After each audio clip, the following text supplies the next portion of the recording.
जय हिंद दोस्तों। आज हम 8 नवंबर 2024 विजन एस न्यूज को सिंप्लीफाई करेंगे। कल के जो मैंने आपको क्वेश्चन दिए थे उसका आंसर है बी। इसकी पीडीएफ आपको टेलीग्राम ग्रुप में मिल जाएगी और आप अपना आंसर टेलीग्राम के चैट ग्रुप में भेज सकते हैं। उसकी भी लिंक आपको डिस्क्रिप्शन में मिल जाएगी। चलिए शुरू करते हैं। सबसे पहले हमारी न्यूज है कि रिसेंटली प्रेसिडेंट ने रिलीज किया है रिपोर्ट प्रिजन इन इंडिया कि भाई हमें रिफॉर्म की जरूरत है इन प्रिजन और उसको डीकंजेशन की जरूरत है, मतलब कि भीड़ कम करने की जरूरत है प्रिजन के अंदर। ऑलरेडी हमने प्रिजन के बारे में बहुत कुछ चीजें देख ली है। जैसे कि थोड़े दिनों पहले ही हमने एनसीआरबी का डेटा देखा था। एक सेकंड लिख देता हूं मैं। एनसीआरबी का डेटा देखा था। उन्होंने बताया था कि भाई हमारी जो प्रिजन है वो 131% तक भरी हुई है और जितने भी लोग ऑलरेडी जेल के अंदर हैं प्रिजन के अंदर, उसमें से 75% जितने अंडर ट्रायल है, मतलब अभी तक उसका जजमेंट आया नहीं है, सिर्फ केस चल रहा है। ओके, ये एक चीज देख ली। दूसरे क्या क्या इश्यूज है कि प्रिजन के अंदर भी हमें स्टीरियोटाइपिंग देखने को मिल रही है। जो प्रिजन मैनुअल है उसको, उधर के जो काम होते हैं सफाई साहब, उसको हम मीनियल या फिर डिग्रेडिंग नजर से देखते हैं। मतलब प्रिजन के अंदर ही ये लोग इस तरीके से देखते हैं। उसमें भी हायरकीकल व्यू ऑफ लेबर है, मतलब किसको पहले रखना किसको बाद में रखना, उधर भी हायरकी चल रही है भाई। फिर बेल रिजेक्शन, जितने भी बेल के लिए अप्लाई कर रहे हैं उसमें से ऑलमोस्ट 32% जितने सेशन कोर्ट में ही रिजेक्ट हो जा रहे हैं और 16% जितने मजिस्ट्रेट कोर्ट में रिजेक्ट हो जा रहे हैं। फिर ट्रायल रेट बहुत ही स्लो है। अब देखिए 52% ऑफ केसेस ऑफ अक्यूज है वो ऐसे ही काम कर रहे हैं, उसके पेंडिंग पड़े हुए एविडेंसेस कि भाई इन्होंने कुछ किया या नहीं किया। ये 2023 का डेटा है, ठीक है। और हम उधर भी मैनुअल स्कैवेंजिंग देख रहे हैं, जबकि मैनुअल स्कैवेंजिंग बैन है पूरे इंडिया में, ये हम नहीं कर सकते पर हो रही है वहां पे मैनुअल स्कैवेंजिंग। मैनुअल स्कैवेंजिंग क्या होती है कि खुद कोई बंदा कोई गटर में उतरकर उसकी सफाई कर रहा है, वो बैन है, बट यहाँ पे हो रही है। फिर उधर भी हमें डिवीजन देखने को मिल रहा है बेस्ड ऑन कास्ट सिस्टम। अभी देखो प्रिजन के अंदर कास्ट सिस्टम का आपको सबसे ग्रेट एग्जांपल देखना है, अगर आपने वो वेब सीरीज देखी हो खाकी, अमित लोढ़ा आईपीएस की लाइफ्स के ऊपर से बेस्ड वो वेब सीरीज है। वहां पे आपको दिखेगा कि कैसे कास्ट सिस्टम प्रिजन के अंदर पीक पर होता है। जबकि ये अनकॉन्स्टिट्यूशनल है, held unconstitutional under Sukanya Santha case. और उधर भी under utilization of open prison हो रहे हैं। ओके चलिए, कैसे हम रिफॉर्म कर सकते हैं। ये देखो जनरल चीज है, ये सब आपको ऐसा कुछ दिमाग में रटने की जरूरत नहीं है, ये सब आपको वैसे ही पता है। ये जो डेटा है वो रटने की जरूरत है, बट बहुत डेटा मत रटिए। डेटा एक दो बस याद रख लीजिए। जैसे ये एनसीआरबी का जो 131% और 75% वाला है ना, अंडर ट्रायल 75% और 131 जितना भीड़ है उतना काफी है। दूसरे डेटा रखने की आपको जरूरत नहीं है, ठीक है। फिर use of technology prison reform में कैसे ई प्रिजन लेके आइए, सबका डेटा आप इलेक्ट्रॉनिक कर दोगे। फिर model prison correction service act, जिसमें हम इलेक्ट्रॉनिक मॉनिटरिंग टेक्नोलॉजी लेके आएंगे प्रिजन के अंदर कि कौन से प्रिजनर को आना जाना है वो सब इलेक्ट्रॉनिकली देखेंगे। फिर फास्टर लेके आए हैं, ये सुप्रीम कोर्ट के सिस्टम है कि कोई भी कम्युनिकेशन या फिर कोई ऑर्डर अगर कोर्ट ने दिया है उसका इम्प्लीमेंटेशन तुरंत होना चाहिए। क्योंकि हो क्या रहा था, थोड़ा ये लास्ट ईयर का न्यूज है कि कोर्ट ने बोल दिया था कि इनको भैया आप रिहा कर दो, पर उनके जो पेपर्स होते हैं वो पेपर्स पहुंचने में ही 2-3 महीना हो गए। आप सोचिए कोर्ट ने बोल दिया है बट प्रिजनर जो अपनी जेल है वहां पे ये पेपर नहीं पहुंच रहे हैं, उसकी वजह से वो बंदा छूट नहीं रहा है। इसीलिए सुप्रीम कोर्ट ला दिए फास्ट करके, भाई इलेक्ट्रॉनिकली तुरंत बोला जाएगा और तुरंत उसका एग्जीक्यूशन भी होगा। फिर inter operable criminal justice system, ये एक ऑटोमेटिक चैनल है जहां पे हम कोर्ट, पुलिस, प्रिजन सबको एक जगह पे जोड़ देते हैं, ठीक है, ताकि आपका डिले कम हो जाए। ओके चलिए अभी आगे देखते हैं। सुप्रीम कोर्ट ने भी बोला है कि किसी भी पब्लिक सर्वेंट को, मतलब आईएएस आईपीएस या फिर कोई भी सर्विस में बंदा जुड़ा हुआ है, उसको आपको अंडर पीएमएलए एग्जीक्यूट करना है, अंदर पकड़ना है, तो आपको प्रायर परमिशन की जरूरत पड़ेगी। ये कौन से जजमेंट में बोला है, तो directorate of इंफॉर्मेंस versus बीभू Prasad Acharya, ये आपको याद रखना है। मतलब कि सिस्टम क्या है देखो, सबसे पहले पीएमएलए समझ लेते हैं तो ही आपको ये चीज समझ आएगी। सबसे पहले पीएमएलए का मतलब क्या है, तो prevention of money laundering act 2002। अभी मनी लॉन्ड्रिंग क्या होती है, प्रिवेंट कर रहा है ये मनी लॉन्ड्रिंग को। तो मनी लॉन्ड्रिंग क्या होती है, लॉन्ड्रिंग क्या होती है, सबसे पहले वर्ड को तोड़ते जाते हैं। लॉन्ड्रिंग मतलब हम जो सफाई में अपने कपड़े देते हैं, कपड़े धुल के आते हैं, वो लॉन्ड्री है, ठीक है। कपड़े धुल गए ना, गंदे में से साफ हो गए, सेम यहाँ पे मनी लॉन्ड्रिंग है, मतलब कि पैसा धुल रहा है, ब्लैक मनी में से व्हाइट मनी हो रहा है, मतलब आप कोई ऐसा काम कर रहे हो कि आपका जो भी ब्लैक मनी है ना वो व्हाइट में कन्वर्ट हो जाए, it calls a money laundering. अभी इसको ही हम प्रिवेंट कर रहे हैं कि मनी लॉन्ड्रिंग नहीं होने देनी है, इसीलिए हमने एक्ट ला दिया है पीएमएलए। और इसको देखता कौन है, पीएमएलए एक्ट को इम्प्लीमेंट कौन करवाता है, तो एक तो ईडी करवाता है, इन्फोर्समेंट डायरेक्टोरेट, और दूसरा करवाता है financial intelligence unit in India. Okay, अभी देखो इसके अंदर अगर कोई पकड़ा जाता है ना तो उसको ही साबित करना पड़ता है कि मैं इन्वॉल्व नहीं हूं, वो खुद एविडेंस देगा। ये लोग तो पकड़ लेंगे। एक एग्जांपल यहाँ पे बता दूं मैं, रिसेंटली थोड़े टाइम पहले एक मंत्री को पकड़ा गया था, तो मंत्री जी को ही साबित करना पड़ा कि कैसे मैं मनी लॉन्ड्रिंग नहीं किया हुआ हूँ। ठीक है, ओके, तो प्रिवेंशन ये समझ गए, प्रिवेंशन मनी लॉन्ड्रिंग, ठीक है ठीक है। अभी समझ लीजिए इसके अंदर अगर मैं पकड़ा जाता हूँ ना तो मेरी जितनी भी प्रॉपर्टी है वो सीज कर ली जाएगी, मुझे फिर साबित करके बताना पड़ेगा कि ये प्रॉपर्टी मैंने खुद मेहनत से कमाई, ये मनी लॉन्ड्रिंग की नहीं है।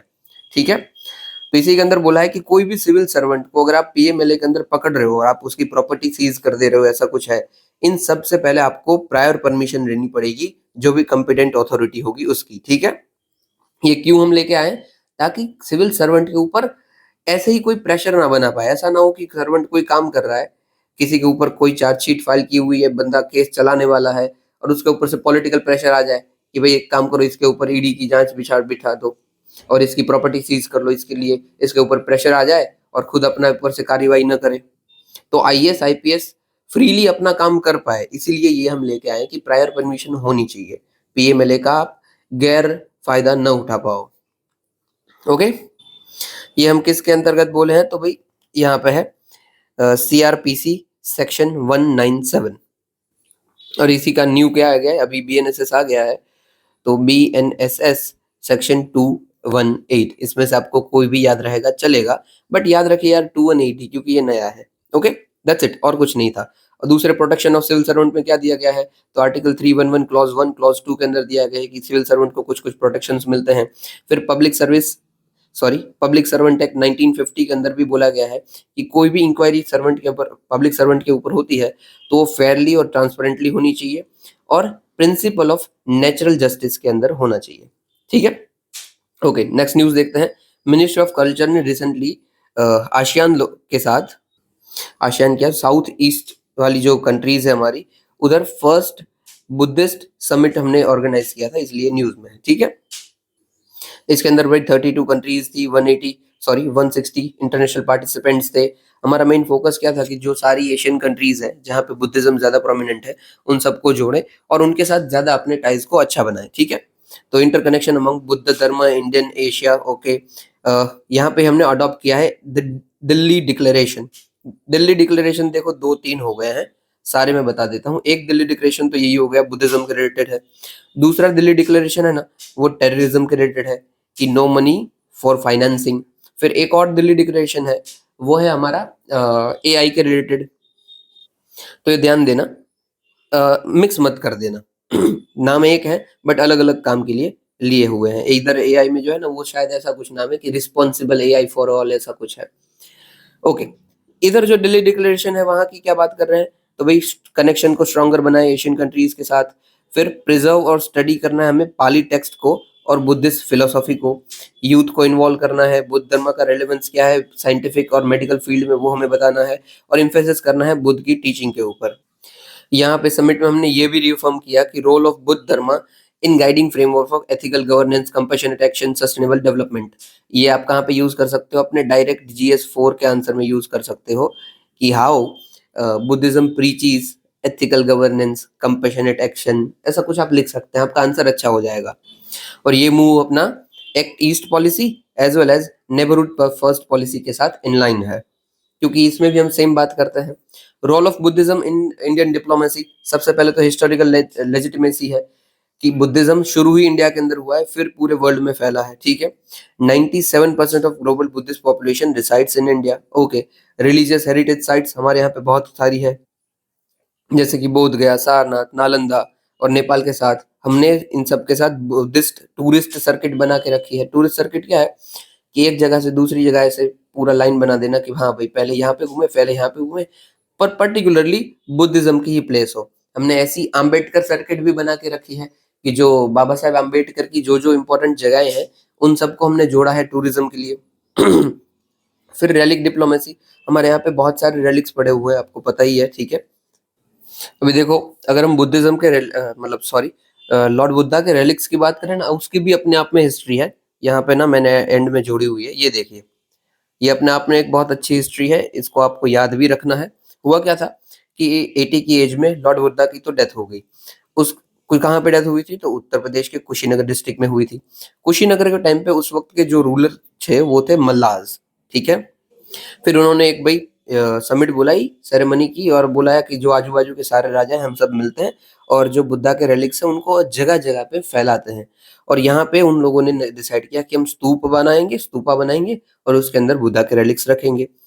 टोटल जो रेलिक्स थे उनको 8 शेयर्स में डिवाइड किया गया, कि 8 भाग में डिवाइड किया गया, कि भाई एक तेरा एक मेरा, ऐसे। उसमें कौन कौन से आते हैं, तो Ajatashatru of Magadh, Licchavis of Vaishali, Shakyas of Kapilavastu, Mallas of Kushinagar, Bulis of Allakappa, और Mallas of Pava, Koliyas of Ramagrama, and Brahmanas of Vethadipa. Okay, तो इसको याद रखना, ये ना ऐसे ही मैं नहीं बता रहा हूँ, ये कोई पीवाईक्यू में पूछा गया है ऑलरेडी। कौन से ईयर में पूछा गया है वो मुझे याद नहीं है, बट पूछा गया तो है कहीं पे, इनडायरेक्टली या डायरेक्टली कुछ तो इससे रिलेटेड है, इसलिए मैंने इसको नोट्स बनाया हुआ है। ओके, ये जो स्तूपा का ट्रेडिशन है वो किसने शुरू किया था, तो अशोका ने शुरू किया था, ठीक है। ये सब आपको पता है। ऐसा बोला जाता है कि अशोका ने ऑलमोस्ट 84,000 जितने स्तूपा बना दिए थे। ओके, बाकी ये सब तो आप लोग ध्यान रख लेना है कि भाई किसने कितना शेयर लिया हुआ था। ओके, अभी देखो इतने सारे रेलिक्स पड़े हुए हैं, तो ये भी हम डिप्लोमेसी में यूज करते हैं। कि रिसेंटली हमने लॉर्ड बुद्धा के जो रेलिक्स थे वो थाईलैंड को ट्रांसफर किए थे कुछ, कि हाँ भाई आप भी रखो। और दूसरा क्या है कि हमारे यहाँ पे दलाई लामा भी रहते हैं धर्मशाला में, अपनी चलाते हैं तिब्बतन पार्लियामेंट्री एग्जाइल, इसलिए भी हमारी थोड़ी इज्जत की जाती है कि भाई बुद्धिज्म को ये आश्रय दे रहे हैं इंडिया वाले। आप दलाई लामा को पहचानती होगे, राइट। अभी के लिए वो बुद्धिज्म के लीडर हैं। ओके, चलिए अभी आगे देखते हैं। यूएनईपी की एडेप्टेशन गैप रिपोर्ट आ गई है। एडेप्टेशन गैप रिपोर्ट क्या है, देखो दो वर्ड से बना हुआ है, ठीक है। एडेप्टेशन, एडेप्टेशन क्या होती है कि कोई भी क्लाइमेट चेंज जैसे अगर समस्या आ रही है, उसके सामने हम अपने आप को एडेप्ट कैसे करें, कि भाई ऐसा तो होगा ही होगा, हम कैसे एडेप्ट करें अपने आप को। अभी इस एडेप्टेशन के लिए पैसा देना पड़ता है, ठीक है। अगर फ्लड आ रही है उससे एडेप्ट होना है तो इन्वेस्टमेंट करना ही पड़ेगा। अभी इसी के अंदर क्या गैप है, उसको बोलता है एडेप्टेशन गैप। कि 10 रुपए देने थे पर आपने 8 ही दे पाए, तो 2 रुपए का गैप हो गया, ठीक है। तो रिसेंटली जो यूएनईपी का एडेप्टेशन गैप रिपोर्ट आया, उसमें क्या बोला है कि हमारा गैप है almost 180 to 350 billion per year. कितना हमें और पैसा देने की जरूरत है। ये बाकी सब जो चीज़ है ना, ये याद रखने का जरूरत नहीं है, हटाइए, ठीक है, कोई काम का नहीं है ये सब ऐसे ही फालतू लिखा है कि एडेप्टेशन हो गया तो क्या फायदा है। जैसे कि एग्रीकल्चर में 16 बिलियन का होता है, तो 78 मिलियन पीपल को हम क्लाइमेट चेंज से बचा लेते हैं। और भाई रिकमेंडेशन भी हुई है, क्या करें भाई, तो न्यू कलेक्टिव क्वालिफाइड गोल लेके आ जाइए अब COP29 के अंदर। फिर स्ट्रेंथन कीजिए अपनी सारी टेक्नोलॉजी को, कैपेसिटी बिल्डिंग, फाइनेंशियल इंस्ट्रूमेंट लेके आइए, एक्सेट्रा। फिर anticipatory strategic and transformative adaptation आप करिए। ग्रेट इनिशिएटिव क्या क्या लिए गए हैं इंडिया का, देखते हैं। सबसे पहले तो हमने national action plan of climate change लेके आए हैं। ये जो national action plan climate change है, इसके अंदर 8 गोल आते हैं, ठीक है। जैसे कि नेशनल सोलर मिशन आपको पता है, वाटर मिशन पता है आपको, फिर sustainable agriculture mission, and at last enhance efficient energy. ये 4 मिशन ऐसे याद रख लीजिए, ठीक है। एग्रीकल्चर, सोलर, वाटर, एनर्जी, फिर green India mission, Himalayan ecosystem mission, strategic knowledge for climate change, and sustainable habitat. आप किसी भी क्रोनोलॉजी में याद रख सकते हो, जैसे आपको सेट हो ना वैसे याद रखना, ठीक है। तो ये हमारा मेन फोकस है, national action plan on climate change. फिर हम नेशनल एडेप्टेशन फंड बनाया है अपना अलग से फॉर क्लाइमेट चेंज। फिर सेक्टरल स्कीम भी चलती है, जैसे कि मिष्टी और अमृत धरोहर। अगर हो सके ना तो मुझे बताइए, मुझे याद नहीं है कि मैंने बताया नहीं। ये मिष्टी स्कीम है, ये किससे जुड़ी हुई है, ये आप कमेंट में बता दीजिए मुझे। ये हमारा जो शायद ना 23 का जो बजट था ना, तब हमने इशू की थी, जब तक मुझे याद है। तो बताइए मुझे कब, किससे रिलेटेड है, मतलब हम क्या कर रहे हैं स्कीम के अंदर। अभी इंटरनेशनली हम क्या कर रहे हैं, तो पेरिस एग्रीमेंट तो आपको पता ही है, 1.5 डिग्री जितना हम रखेंगे ये वो। फिर यूएई फ्रेमवर्क फॉर ग्लोबल, एक second, climate change resilience include 11 global adaptation target और एडेप्टेशन फंड भी हमने बनाया है। ठीक है, ठीक है। इसमें डेवलपिंग कंट्रीज पार्टी होती है टू क्योटो प्रोटोकॉल। ये सब जरूरी नहीं है, आपको ऐसे ही पता होना चाहिए, सिर्फ नाम उतना काफी है। इसको मैं छोटा कर देता हूँ, पीछे जाने देता हूँ। चलो, फिर वही एजुकेशन के ऊपर रिपोर्ट आई है यूनेस्को की कि एजुकेशन के क्या हाल हवालात हैं। देखिए, खास कुछ काम का नहीं है अगेन, पर अगर आपको याद रहता है तो रख सकते हैं। सबसे पहले बोला है कि भाई हमें लीडर्स इन एजुकेशन बनाने की जरूरत है, कि एजुकेशन के अंदर बताना चाहिए कि हमें लीडरशिप कैसे आ सकती है, इन्फ्लुएंस लोगों को कैसे आप कर रहे हो, ये सब चीज़ आप और इंक्लूड करिए। फिर फंडिंग को आप एक्स्ट्रा कीजिए, क्योंकि हर 4 में से 10 में से 4 कंट्री है, वो लेस देन 4% शेयर होता है उसका जीडीपी का इन एजुकेशन, तो ये कम है। मतलब ज़्यादा है ये, तो मैं तो बोलता हूँ इंडिया के अंदर ये ऑलमोस्ट 3% के आसपास चल रहा है, ये हमें और बढ़ाने की ज़रूरत है। फिर आउट ऑफ स्कूल चिल्ड्रन का जो रेशियो है वो भी बहुत ज़्यादा है, कि 251 मिलियन चिल्ड्रन एंड यूथ ये हैं जो रिड्यूस कर रहे हैं अपना जस्ट 1% सिंस 2015। फिर एसेस टू एजुकेशन, अभी अब क्या जो कहाँ पे एजुकेशन मिल रहा है या फिर कहाँ पे ड्रॉप आउट ज्यादा है कि स्कूल छोड़ देते हैं बच्चे, तो अफगानिस्तान, बांग्लादेश, इंडिया, पाकिस्तान में हमें सबसे ज्यादा देखने को मिल रहा है। अभी इंडिया का ना डेटा थोड़ा मुझे जोल वाला लगता है, क्योंकि एक्चुअली ऐसा है नहीं, आप खुद अपने आजू बाजू देखिए। पर हाँ, ये कहाँ पे आपको देखने को मिलेगा, जो एकदम लोअर स्ट्रेटा वाले लोग हैं, जो एजुकेशन अफोर्ड ही नहीं कर पा रहे हैं, और ना ही उनके पास गवर्नमेंट स्कूल में एडमिशन हो पा रहा है। मैं आपको एग्जांपल बताता हूँ कि थोड़े टाइम पहले ही ना, जो सिग्नल्स पे, रोड्स पे या फिर लारी गल्ले पे जो बच्चे घूमते रहते हैं ना कि बलून ले लो ये वो, उनसे मैं बात कर रहा था, और मुझे पता चला कि भाई बंदा बड़ा है, ऑलमोस्ट 13 साल जितना होगा, उसको कुछ आता वाता है नहीं। अभी वो एडमिशन लेने जा रहा है गवर्नमेंट स्कूल में, तो गवर्नमेंट वाले ही उसे नहीं ले रहे हैं कि भाई हम आपको नहीं लेंगे, आपका तो हमें पहले से शुरू करना पड़ेगा, ये वो हमारा एजुकेशन खराब होता है, हम आपको लेंगे नहीं। वो ले ही नहीं रहे हैं, जबकि गवर्नमेंट का काम क्या है, उसको इंक्लूड करना है और उनको सिखाना है, बट गवर्नमेंट ही नहीं ले रही है, तो अभी कैसे काम चलेगा। और ऐसा नहीं है कि वो कायदे से नहीं लेना चाहिए, वो जबरदस्ती नहीं ले रहे हैं, it is against the law. अभी ऐसा किसी के साथ होगा कि आपको एजुकेशन मिल ही नहीं रहा है, जबरदस्ती नहीं मिल रहा है, तो आपका परसेप्शन क्या बनेगा गवर्नमेंट के सामने। अभी वो बच्चा बड़ा होकर क्या ही करेगा, आप खुद सोचिए। ये एक हो जाती है विशियस साइकिल, कि आपको एजुकेशन सबसे पहले नहीं मिला, एजुकेशन नहीं मिला तो एम्प्लॉयमेंट नहीं मिलेगी, एम्प्लॉयमेंट मिली गरीब बनोगे, तो अगेन आपका जो बेटा होगा उसको भी एजुकेशन नहीं मिलेगा, सेम साइकिल। इसी को बोलते हैं विशियस साइकिल, कि आप एक जहरीली साइकिल में फंस जाते हो। तो ये हमारा काम है एज ऑफिसर, इसको ठीक करें, ऐसा चीज हम ना होने दें, ठीक है। फिर की रिकमेंडेशन अभी क्या बोली है, तो लीडरशिप डेवलपमेंट आप कीजिए, सिस्टमेटिक लीडर बनाइए, इसमें आप ऑफिशियल कैपेसिटी को एनहेंस कीजिए ताकि आपके लीडर बन पाए, डेवलप हो पाए एजुकेशन के थ्रू। फिर क्लाइमेट चेंज एजुकेशन को इंक्लूड कीजिए, अभी हो रहा है धीरे धीरे, इट्स फाइन।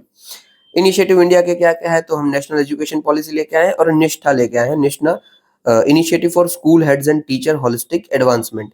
जो टीचर और प्रिंसिपल्स होते हैं उन सबको ही आप सिखाओ कि आपको कैसे अच्छा बनना है, क्योंकि होता वही है कि टीचर कोई पता नहीं है कि कैसे पढ़ाना, तो कैसे काम चलेगा। अभी आप खुद सोचिए, हम ही पढ़े हैं, बहुत सारी चीजें ऐसी है ना कि हमें लगती है यार ये तो हमें ठीक से पढ़ा ही नहीं, अभी पढ़ रहे हैं तो पता चल रहा है कि ऐसा होता है। तो एजुकेशन स्टैंडर्ड्स को अच्छा करना बहुत जरूरी है, इसलिए टीचर की ट्रेनिंग को अच्छा करना जरूरी है। फिर वही स्टडी आई है कि जो हम रेन फॉरेस्ट है वहां पे रिसेंटली क्या यहाँ पे हम कर क्या रहे हैं कि झाड़ जो ऑलरेडी अवेलेबल है उसको हटा रहे हैं, उधर कर रहे हैं रबर का प्लांटेशन। इसी के थ्रू ना हमारी सॉइल खराब हो रही है, हमारा एनवायरनमेंट खराब हो रहा है, वो चीज बताई हुई है कि हमने जो भी जंगल हटा दिए वहां से, तो इसकी वजह से 50% ऑफ जो भी कार्बन ऑलरेडी स्टोर था वो रिमूव हो रहा है। मतलब ना, जो पेड़ पौधे होते हैं वो कार्बन स्टोर करके रखते हैं अंदर, आप उसको हटा दोगे तो कार्बन रिलीज हो जाएगा। फिर सॉइल की आप कंडीशन खराब कर रहे हो, डिजोल्व ऑर्गेनिक कार्बन जो होता है, ऑर्गेनिक कार्बन, इसको आप इंक्रीज कर रहे हो, ये ज्यादा बढ़ रहे हैं। अभी देखो, जो ऑर्गेनिक कार्बन होता है ना, वो होते हैं जरूरी। इनका रोल क्या होता है, ये सॉइल फॉर्मेशन में हेल्प करते हैं, और साथ ही साथ जो कार्बन साइकिल होती है उसमें भी हेल्प करते हैं। अभी आपका मैं होमवर्क दे देता हूँ, जो कार्बन साइकिल है ना वो आपका हो जाएगा होमवर्क, कि आपको कार्बन साइकिल पढ़नी है। मैं ना एक्चुअली आउट ऑफ डिस्ट्रिक्ट हूँ थोड़े दिनों से, तो मेरे पास जल्दी जल्दी मुझे वीडियो बनाना होता है, इसलिए मैं होलिस्टिक वीडियो नहीं बना पा रहा हूँ, वरना मैं आपको समझा देता। बहुत सारी चीज़ों से भी अफ़सोस होता है कि यार ये बता सकता था, ये बता सकता था, उतना नहीं टाइम होता है कि मैं सोर्सेस इकट्ठे करूँ, मेरे नोट्स में ढूँढ लूँ ये कहाँ पे रखा है, फिर आपको समझा दूँ, वीडियो बड़ा हो जाता है अगेन। तो ये आपका होमवर्क है, ये आप कर लेना, ठीक है? क्योंकि मैं कर नहीं पा रहा हूँ। ठीक है, तो उसमें भी जो ऑर्गेनिक कार्बन होते हैं वो हेल्प करते हैं, जिसको हम लगातार डिसॉल्व करते जा रहे हैं, खत्म करते जा रहे हैं। एनवायरमेंटल इम्पैक्ट क्या होता है रबर प्लांटेशन से, मतलब क्या होगा, बायोडाइवर्सिटी लॉस हो जाएगी क्योंकि हटा के हम करते जा रहे हैं। एग्जाम्पल क्या है, in Thailand at least 60% of biodiversity reduction है वो रबर प्लांटेशन की वजह से हुआ है। डिफॉरेस्टेशन तो हो ही रहा है, फिर वाटर स्कार्सिटी, क्योंकि ये जो रबर प्लांट है वो ज्यादा वाटर को कंज्यूम करता है। फिर पॉल्यूशन, कि वाटर और सॉइल अगर पॉल्यूट हो रही है, रबर का जो प्रोसेसिंग इंडस्ट्रीज होती है ना, उसमें काफी वेस्टेज निकलता है, और ये वेस्टेज जाता कहाँ पे, पानी या फिर सॉइल में जाएगा, तो इससे ये भी खराब होता है। ओके, तो रबर के आपने नुकसान तो देख लिए, इतने सारे नुकसान हो सकते हैं। अभी रबर के बारे में देख लेते हैं। रबर मेनली नेटिव है अमेजोन रिवर बेसिन का, कि जो अमेजोन रिवर है अपनी साउथ अमेरिका में, वो नेटिव वहां का है, फिर ये पूरे वर्ल्ड में धीरे धीरे घुमा। फेवरेबल कंडीशन क्या क्या है, देखो अमेजोन में है, मतलब कि बारिश तो अच्छी ही होगी, तो एनुअल रेनफॉल 200 सेमी जितनी, बहुत ही बढ़िया। सॉइल सॉइल वॉल क्या है, तो वो बहुत सारी जगह पे ग्रो कर सकता है, ऐसा कोई फिक्स नहीं है, ठीक है। डिस्ट्रीब्यूशन क्या होना चाहिए रबर का, सॉरी डिस्ट्रीब्यूशन क्या है रबर का, तो साउथ ईस्ट एशियन कंट्रीज जो है वो 90% ऑफ रबर को डेवलप करती प्रोड्यूस करती है, और इंडिया जो है वो थर्ड लार्जेस्ट प्रोड्यूसर है नेचुरल रबर का। बारिश चाहिए और हमारे यहाँ पे बारिश हो रही है तो होगी। सबसे ज्यादा कहाँ पे बनता है इंडिया में, तो केरला में। केरला में क्यों बनता है, तो हमारी साउथ वेस्ट मानसून आती है, सबसे ज्यादा पानी केरला में ही बहता है ना, तो इसीलिए केरला में सबसे ज्यादा रबर है हमारे पास। फिर है भाई शॉर्ट न्यूज हमारी, one rank one pension scheme. इसमें क्या बोला है कि अगर किसी भी मिलिट्री के अंदर कोई पर्सनल है, उसकी रैंक सेम है, उसकी लेंथ ऑफ सर्विस सेम है, तो उसको सेम पेंशन मिलेगा। ठीक है, कोई मतलब नहीं है कि वो कब जाके रिटायर हो रहा है, अगर लेंथ और सर्विस रैंक सेम है तो उसको सेम ही पेंशन मिलेगा, और ये हम रिफिक्स करेंगे एवरी 5 ईयर। ओके, इसमें हम इंक्लूड किसको कर रहे हैं, तो refix based on pension from personal who retired in 2013। बाकी कुछ याद रखने का जरूरत नहीं है, ठीक है। इसने 10 साल कंप्लीट किए इसलिए न्यूज में था। फिर डब्ल्यूएचओ ने अपनी प्रायोरिटी एंडेमिक पैथोजन लिस्ट बता दी है। क्या होता है ये, देखिए कोई भी अगर एंडेमिक पेंडेमिक आता है, एंडेमिक पेंडेमिक में फर्क क्या है, एंडेमिक कोई लिमिटेड जगह पे होता है और गंभीर बीमारी होती है, बट कोई एक जगह पे हो रहा है तो वो एंडेमिक है। पेंडेमिक मतलब पूरे वर्ल्ड में फैल रहा है तो वो पेंडेमिक है। ओके, कोविड-19 पेंडेमिक था। इससे रिलेटेड जो जो भी पैथोजेंस होते हैं कि इससे ये बीमारी होती है, उस पैथोजेंस की डब्ल्यूएचओ वाले टाइम बाय टाइम अपनी लिस्ट रिलीज करते हैं कि ये पैथोजन को हमें रिस्ट्रिक्ट करने की जरूरत है। That's it. इसमें हमें कौन कौन से पैथोजेंस अभी के लिए डाले हैं, तो एचआईवी, मलेरिया, ट्यूबरकुलोसिस के पैथोजेंस डाले हैं, जो कि 1/3 ऑफ जितनी, सॉरी 1/3 नहीं, 2.5 मिलियन जितनी डेथ ईच ईयर करते हैं। और न्यूज से हमने रेसिस्टेंट पैथोजेंस भी डाले हैं, जैसे कि ग्रुप ए ऑफ स्ट्रेप्टोकोकस और क्लेब्सिला न्यूमोनी। ओके, ये सब याद रखने का जरूरत नहीं है, बट ऐसा कोई लिस्ट होता है, वो बस आप याद रख लीजिए कि जो पैथोजेंस जो बीमारी फैला रहे हैं ना, उसके हम लिस्ट निकालते हैं कि भाई इसके ऊपर थोड़ा ध्यान देना, क्योंकि ये डिजीज का बर्डन भी डालते हैं और इसके अंदर हमें एंटी माइक्रोबियल रेजिस्टेंस भी देखने को मिल सकता है, मिल रहा है। फिर है भाई साइनोबैक्टीरिया। साइनोबैक्टीरिया क्या है, तो ये एल्गी है, ब्लू ग्रीन बैक्टीरिया है और ब्लू ग्रीन एल्गी भी है, दोनों नाम से जाना जाता है। ये फेमस क्यों है भाई, तो ये फोटोसिंथेसिस करते हैं पानी के अंदर, जिधर भी वो ओशन के अंदर है, कोई एक्वाटिक फूड चेन के अंदर है, वहां पे ये फोटोसिंथेसिस करते हैं इसलिए, और ये नाइट्रोजन फिक्सेशन में भी काम आते हैं। ग्रेट। अभी इसको ना ब्लू और ग्रीन क्यों बोला जाता है, क्योंकि इसके अंदर एक पिगमेंट्स होते हैं, ब्लूइश पिगमेंट, फाइकोसाइनाइन, इसलिए इसको कलर मिलता है। और इसका काम क्या है, they use to capture light for photosynthesis. That's it. आपको बस याद क्या रखना है, साइनोबैक्टीरिया क्या है, तो ये एक एल्गी है और इसके अंदर जो कलर होता है वो फाइकोसाइनन से दिया जाता है। इसका काम क्या है, तो फोटोसिंथेसिस का काम है, ठीक है। न्यूज में क्यों था, रिसेंटली हमें एक नया स्ट्रेन मिला है साइनोबैक्टीरिया का, चौंकस। ओके, फिर है न्यूट्रेशिकल इंडस्ट्री। देखो न्यूट्रिएंट पता चल रहा है ना, कि भाई हमारे यहाँ पे जो भी इंडस्ट्रीज है ना, उन सब में हमारे न्यूट्रास्यूटिकल्स जो इंग्रेडिएंट्स है वो कम देखने को मिलता है। इंडिया के अंदर की बात चल रही है, इसलिए बताया गया था, ठीक है, कि हमें उसके ग्रोथ की जरूरत है, वो ग्रोथ नहीं हो रही है इंडिया के अंदर। अब सोचिए 90% ऑफ जितनी भी ये न्यूट्रास्यूटिकल इंडस्ट्रीज है ना, वो यूएसए, जापान और यूरोप के अंदर है। इंडिया के अंदर इसका सिर्फ 2% जितना शेयर है। मतलब हम जो भी चीज ले रहे हैं उसमें न्यूट्रास्यूटिकल्स कम है। न्यूट्रास्यूटिकल्स कौन कौन से हम होते हैं, किसकी बात कर रहे हैं, तो ओमेगा 3 फैटी एसिड्स और प्रोबायोटिक्स, ये होने चाहिए। ये 3 मेन सोर्स दोनों के बता दूँ तो भई दही के अंदर प्रोबायोटिक होते हैं और ओमेगा 3 आपको ज़्यादातर फिश के अंदर मिल जाता है। तो हमें ये डेफ़िनेटली यार हमारे यहाँ पे कम देखने को मिलता है, न्यूट्रिशन की तो कमी है क्योंकि हमारी जो डे टू डे डाइट होती है ना, वो प्रॉपर न्यूट्रिशन वाली नहीं है। हमें बहुत सारी चीज़ें इंक्लूड करनी पड़ती है, जो कि हम करते हैं नहीं। तो यही बात बताई गई थी कि ये इंडस्ट्री हमारी ठीक से ग्रो नहीं कर रही है। कौन बोल रहा था? Office of principal scientific adviser of India. फिर अमेज़न रेन फॉरेस्ट की बात बोली है कि जो अमेज़न रेन फॉरेस्ट में डिफॉरेस्टेशन हो रहा है, वो कम हो गया है by 31% compare to previous year. इसके अंदर कौन-कौन से भई एरियाज़ आते हैं? तो साउथ अमेरिका में अमेज़न रेन फॉरेस्ट है, ये हमने देखा हुआ है, ठीक है? इसके अंदर Brazil, Peru, Guyana, Colombia, Ecuador, Bolivia, Suriname, French Guyana, Venezuela ये सब आते हैं। अपने मैंने सब याद करवा के रखा है ऑलरेडी। ये world's largest tropical rain forest है। 10% ऑफ वर्ल्ड नोन स्पीशीज यहाँ पे हमें मिलती है और जो इसका ड्रेनेज एरिया है, बेसिन एरिया है, वो 20% of world's liquid fresh water occupy करता है। ठीक है, ये देख लीजिए, मैंने फोटो डाल दिया है अमेजोन बेसिन का, फिर से एक बार देख लेना। ये देखो, ब्राजील से हम शुरू करते हैं। ब्राजील, बोलीविया, पेरू, BBP, इतना ध्यान रख लीजिए। फिर ये वाले एरिया को देखिए आप, यहाँ पे ये है गुयाना, फिर सूरीनाम और French Guyana. Same to same name है ना, गुयाना, सूरीनाम, फ्रेंच गुयाना। और नीचे ब्राजील, बोलीविया, पेरू। ये आप ऐसे ही याद रखोगे ना तो ही इजीली होगा, ठीक है। और बीच में कौन सा आता है? तो इक्वेडोर, कोलंबिया और वेनेजुएला। ये सारी कंट्रीज है वो अमेजोन बेसिन का पार्ट है, ठीक है। दूसरी सब चीज आप ये देख लेना। आज मेरे पास वक्त कम है इसलिए मैं तेजी तेजी में जा रहा हूँ थोड़ा, बट आप देख लेना, ठीक है। मैंने बहुत बार आपको बताया हुआ है, आप सिर्फ एक बार गो थ्रू जरूर कर लेना, न्यूज में आया है तो।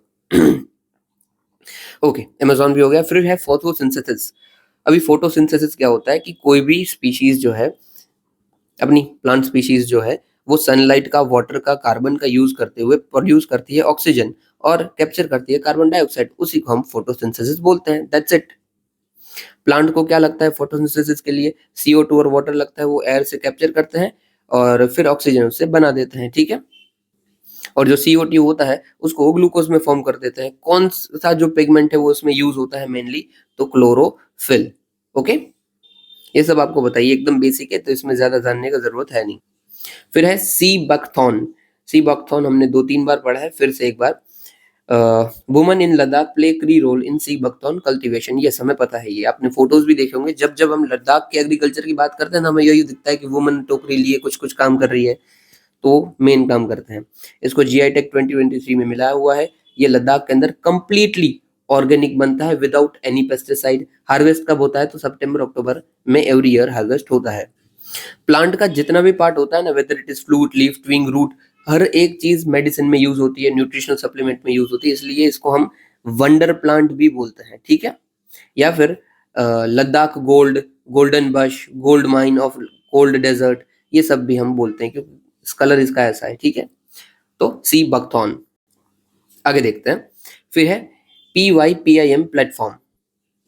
अभी देखो, नॉर्मल कंप्यूटर आपका कैसे काम करता है? उसके अंदर CPU होता है ना, ये आपका मॉनिटर है और नीचे ऐसे CPU एक बड़ा सा ऐसे बॉक्स जैसा होता है, वो CPU होता है। तो उसी का यूज, डेटा सब उस, वही दिमाग है CPU ही कंप्यूटर का। अभी इजराइल की एक कंपनी है, उसने CPU को हटा दिया है और उसके बदले बना दिया है PYPIM।